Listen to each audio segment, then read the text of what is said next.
तो आज जो मूवी हम कवर करने वाले हैं उसका नाम है हॉरर स्टोरी। और वैसे तो ये फ्लॉप ही रही थी, बट इसकी कहानी का कॉन्सेप्ट काफी यूनिक था, और वो कैसे वो मैं तुम्हें एंड में बताऊंगा। सो चलो सीधा स्टार्ट करते हैं। तो इस कहानी की शुरुआत होती है, हमें दिखाया जाता है एक होटल जिसका नाम था होटल ग्रैंडियोस, और उसकी छत पर उसी होटल का मैनेजर खड़ा हुआ था जो वहां से कूद कर अपनी जान दे देता है। अब यहाँ से सीन शिफ्ट होता है, हमें दिखाए जाते हैं 6 दोस्त जो आराम से बैठे हुए थे, क्लब में पार्टी कर रहे थे।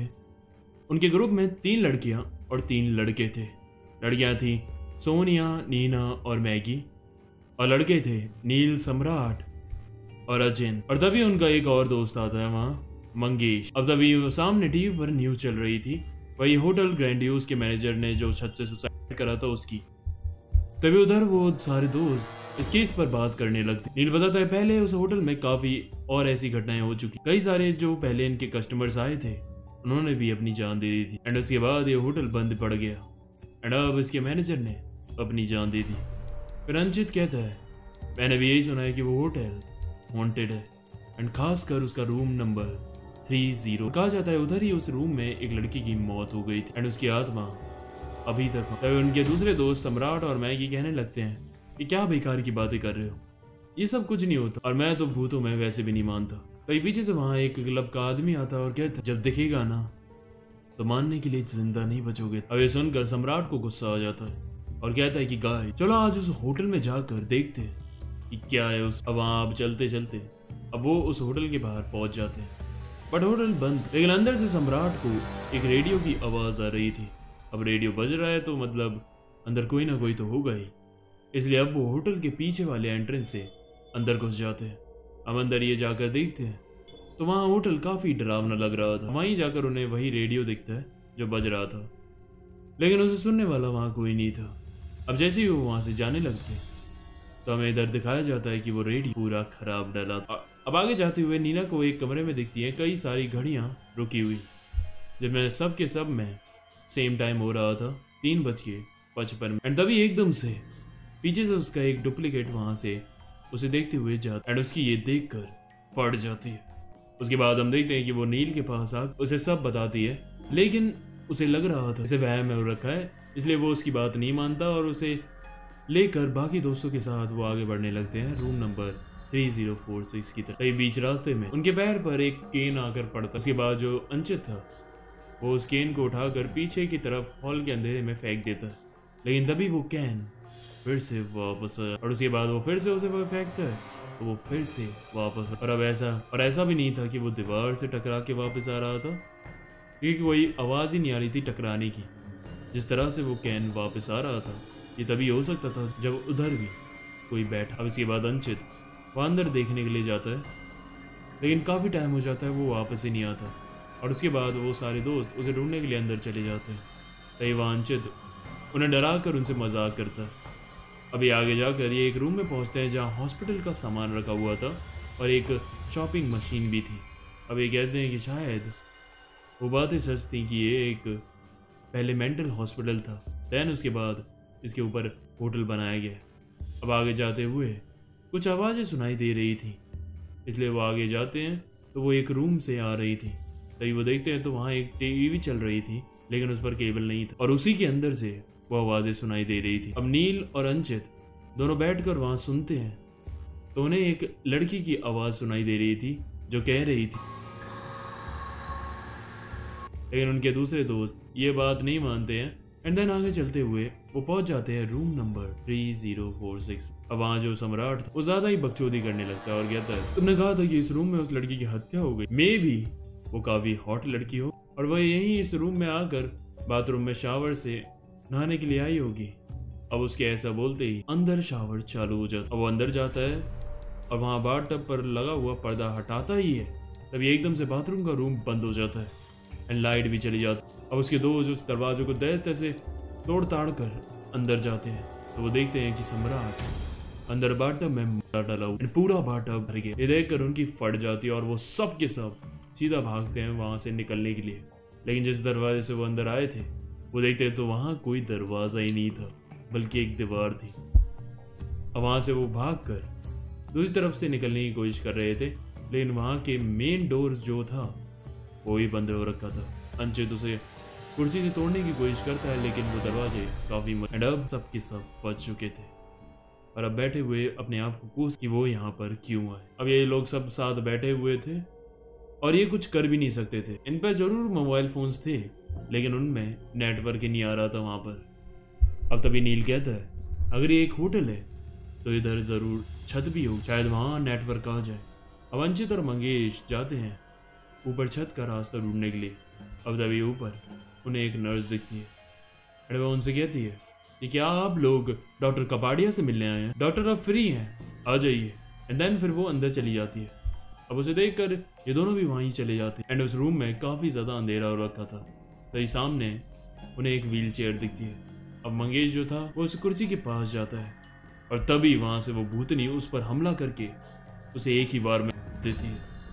ये देख कर अंचित की पड़ जाती है और वो वहाँ से भाग जाता है लेकिन वो व्हील चेयर उसे बार बार रास्ते के बीच में दिख रही थी। उसे लग रहा था कि अब तो वो गए। फिर वो जाकर किसी एक रूम में घुस जाता है लेकिन वो चेयर अभी भी उसे ढूंढ रही थी अपने आप चलते हुए। तभी नील और बाकी की लड़कियों को उन दोनों की फिक्र हो रही थी, इसलिए फिर वो ऊपर जाते हैं उन्हें ढूंढने के लिए। तभी उन्हें मंगेश की बॉडी मिलती है। ये देखकर वो और ज़्यादा घबरा जाते हैं। अब वो चीख चीख कर अंचित को ढूंढ रहे थे, तभी उन्हें अंचित सही सलामत जिंदा मिल भी जाता है। वो कहता है कि वो साली हमें भी नहीं छोड़ेगी। अभी आगे बढ़ते हैं वहाँ से बाहर निकलने के रास्ता ढूंढने के लिए एंड तभी इन्हें एक रूम दिख जिस पर लिखा था टेरेस। अभी उसके अंदर जाने लगते हैं। अब उन्हें लग रहा था कि वो अब बच जाएंगे। अब वो अंदर जाते हैं तो वो टेरेस की तरह बिल्कुल नहीं लग रहा था, बल्कि वहाँ एक टेबल भी रखी हुई थी जिस पर एक पेपर वेट। तभी जैसे ही वो उसके पास जाते हैं तभी वो भूतनी आकर उन्हें डरा देती है और वो फिर से नीचे की तरफ भागते हैं। तभी भागते भागते उनकी एक दोस्त सोनिया एकदम से गिर जाती है और उठ ही नहीं पा रही थी। वो कहती है कि उसका कोई गला दबा रहा है एंड तभी नील साइड में मिरर में देखता है तो उसे दिखता है कि वो वहाँ भूतनी उसका गला दबा रही थी एंड देन वो एकदम से उसे खींचकर अपने साथ ले जाती है और वो सब के सब कुछ भी नहीं कर पाते उसे बचाने। वो एक जगह पहुंचते हैं जहाँ एक बल्ब जल रहा था और सब के सब बहुत ज़्यादा डरे हुए थे। अब तभी नील कहता है कि इस होटल को बंद हुए इतना टाइम हो गया लेकिन फिर भी यहाँ पर लाइट का कनेक्शन, यानी कि यहाँ जनरेटर भी ज़रूर होगा और इसका मतलब है कि यहाँ से आने जाने का रास्ता भी ज़रूर होगा। अब नील जनरेटर ढूंढने के लिए उस बल्ब के तारों का पीछा करते हुए जाता और वो बाहर पार्किंग तक पहुंच जाता है जहाँ उसे एक गाड़ी मिलती है और उसकी चाबी भी वहीं थी। अब वो चाबी लेकर जल्दी से अपने दोस्तों को बुलाने जाता है एंड अब जब वो वापस जा रहे थे तभी वहाँ फिर से वो नर्स आती है और कहती है अरे आप लोग कहाँ जा रहे हो, चलो चलो सब अपने कमरों में। लेकिन वो उसकी नहीं सुनते एंड वहाँ से निकलते हुए गाड़ी में बैठ जाते हैं और गाड़ी स्टार्ट करके वहाँ से निकलने लगते हैं। लेकिन जो उनकी गाड़ी थी वो सीधे चल ही नहीं रही थी, बस गोल गोल घूमे जा रही थी। अब तभी आगे इन्हें एक एग्जिट बोर्ड दिखता है और वहाँ से निकल जाते हैं और वहाँ से निकलने के बाद आगे देखते तो वहाँ काफ़ी सारा कोहरा हो गया था एंड देन उसके बाद इनकी गाड़ी अपने आप बंद पड़ जाती है। वो बाहर आकर देखते हैं तो इन्हें पता चलता है कि अभी भी उस होटल से बाहर नहीं निकले और तभी उन्हें सामने फिर से वही रूम नंबर 30। अब इनकी और फटने लगती है कि भाई अब क्या करें, हम यहाँ से तो बाहर ही नहीं निकल पा रहे चाहे कितनी भी कोशिश कर ले। अब वो सब के सब एक रूम में जाकर बैठ जाते हैं और कहते हैं क्योंकि वरना वो भूतनी हमें एक एक करके मार देगी। अब तभी इन्हें अपनी दोस्त सोनिया की आवाज़ सुनाई देती है एंड तभी वो सब बाहर जाकर देखते तो सच में वहाँ सोनिया थी और उसके बाद सोनिया उन सबको बताती है कि इस होटल में जो ये भूतनी है उसका नाम है माया। और ऐसा कहते ही पीछे के बल्ब में कुछ होने लगता है एंड देन उसके बाद वो उन्हें एक कमरे में ले जाती जहाँ अखबार और फाइल्स वगैरह पड़ी हुई थी। सोनिया उन्हें बताती है कि ये होटल नहीं था बल्कि पहले ये एक मेंटल असाइलम हुआ करता एंड यहीं से मुझे ये फाइल मिली थी जहाँ से मुझे माया के बारे में पता चला कि माया ने अपने सारे परिवार के लोगों को बुरी तरह मार दिया था एंड उन्हें मारने के बाद वो पागलों की तरह हंस रही थी। उसके बाद कोर्ट में फैसला होता है एंड उसे मेंटल असाइलम में भेज दिया जाता है इलाज के लिए। लेकिन माया इतनी खतरनाक थी कि उसने डॉक्टर कपाड़िया जो थे उसका इलाज कर रहे थे वो उन्हें भी मार दिया। उसके बाद एक दिन हॉस्पिटल में एक शॉर्ट सर्किट होता है जिसमें 18 लोगों की मौत। तब से ही ये मेंटल असाइलम बंद हो। उसके बाद कई साल बंद होने के बाद इधर फिर एक होटल खोला गया। होटल खुल तो गया लेकिन हाथ से फिर भी होते रहे एंड उसके बाद ये होटल भी बंद हो गया। अब सोनिया कहती है शायद माया मुझे इस कमरे में जानबूझकर लेकर आई थी क्योंकि वो मुझसे कम्युनिकेट करना चाहती थी। शायद वो यहाँ फंसी हुई है और वो हमें कुछ बताना चाहती है। शायद उसे यहाँ से आज़ाद होना होगा। अब सोनिया जाती है और माया को बुलाती है और उसे पूछती है कि तुम्हें क्या चाहिए। तभी उसका फ़ोन बजता है और यह हैरानी की बात थी क्योंकि वहाँ नेटवर्क ही नहीं आ रहे थे। और वो देखती है तो उसके फ़ोन पर माया का फ़ोन आ रहा था। वो उसे बात करती है और उन्हें बताती है कि माया कह रही है कि वो सिर्फ हम सबको मारना चाहती है। अब डर के मारे ये सब दोस्त एक कमरे में छुपने के लिए चले जाते हैं। अब नील कहता है गाइस बस ये रात एक बार ख़त्म हो जाए और हम यहाँ से फिर निकल जाएंगे। कुछ भी हो जाए एक दूसरे के हाथ मत छोड़ना। तभी उनके रूम में वहाँ से कुछ धुआं सा आने लगता है। नील कहता है गाइस परेशान मत हो, हाथ मत छोड़ना एंड मैं तुम्हारा नाम पुकारूंगा तो मुझे यस बोलना ताकि मुझे पता चले कि तुम यहीं हो अभी भी। अब वो सबके नाम पुकारता है तो वो सब तो यस बोल देते हैं, लेकिन वो जैसे ही सोनिया का नाम लेता है तभी वो एकदम से खतरनाक आवाज में बोलती है यस। एंड तभी नील नोटिस करता है उसके हाथ एंड उन्हें पता चलता है कि ये साली तो शुरू से सोनिया नहीं बल्कि वो भूतनी थी। अब वो जल्दी से सबके सब वहां से भागते हैं। और तभी सामने उन्हें उस व्हील चेयर पर दिखती है सोनिया की बॉडी। उसके बाद वो घबरा कर दूसरे रूम में बैठे हुए थे और तभी नीना उन्हें बताती है कि उसने अंदर आते हुए शुरू में एक रूम देखा था जहाँ पर कई सारी घड़ियाँ थी और उन सब के टाइम रुके हुए थे। तभी वो दोबारा से उस रूम में जाते हैं और उधर से उन्हें एक किताब मिलती है। अब उस बुक को पढ़कर उन्हें पता चलता है कि आत्मा जो होती है उसकी शक्ति का कुछ सोर्स होता है जहाँ से उसे पावर मिलती है। अगर वो उस सोर्स को तबाह कर दे तो आत्मा भी खत्म हो जाएगी। लेकिन उन्हें ये नहीं पता था कि उन्हें कैसे पता चलेगा कि आखिर माया को पावर मिल कहाँ से रही है। तभी उस बुक में एक मंत्र भी लिखा हुआ था जिससे वो ये पता लगा सकते थे। इसलिए फिर वो मंत्र पढ़ने लगते हैं हाथ पकड़कर। और तभी सामने से उन्हें कुछ आवाज़ें सुनाई देती हैं। अब वो लोग वहाँ जाते हैं तो वहाँ एक ऑपरेशन रूम था जहाँ उन्हें कुछ होलोग्राफिक इमेजेस दिख रही थी और उन्हें दिखता है कि वहाँ वो सारे डॉक्टर्स माया का इलाज कर रहे थे और इसको शॉक देते हुए ही माया की मौत हो गई थी। इसलिए जो उसकी आत्मा थी वो हमेशा के लिए उसी मशीन में रह गई। इसका मतलब था कि माया को शक्तियाँ उस शॉकिंग मशीन से ही आ रही थी।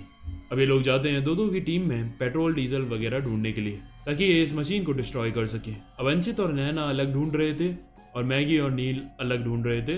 तभी उधर किचन में मैगी को कुछ सुनाई देता है और वो देखती है तो सामने एक लड़की अखबार पढ़ रही थी कुर्सी पर बैठकर। और वो कल सुबह की न्यूज़ पढ़ रही थी कि होटल ग्रैंडियोज में 7 दोस्त आए थे लेकिन उन 7 की बुरी तरह मौत हो गई। और जो मैगी थी उसे तो एक शख्स कुर्सी पर बैठकर अखबार पढ़ते हुए भी दिखा था एंड मैगी उस शख्स की तरफ बढ़ती जा रही थी।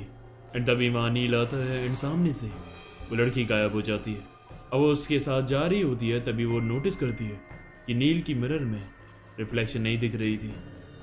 इसका मतलब वो नील नहीं था एंड इसीलिए वो वहाँ से भाग जाती है और छुप जाती है। अब असली नील उसे ढूंढने के लिए आता है और उसे पुकारता है लेकिन वो बाहर नहीं आती क्योंकि उसे लग रहा था शायद ये वही भूतनी है जिसने उसका रूप ले रखा।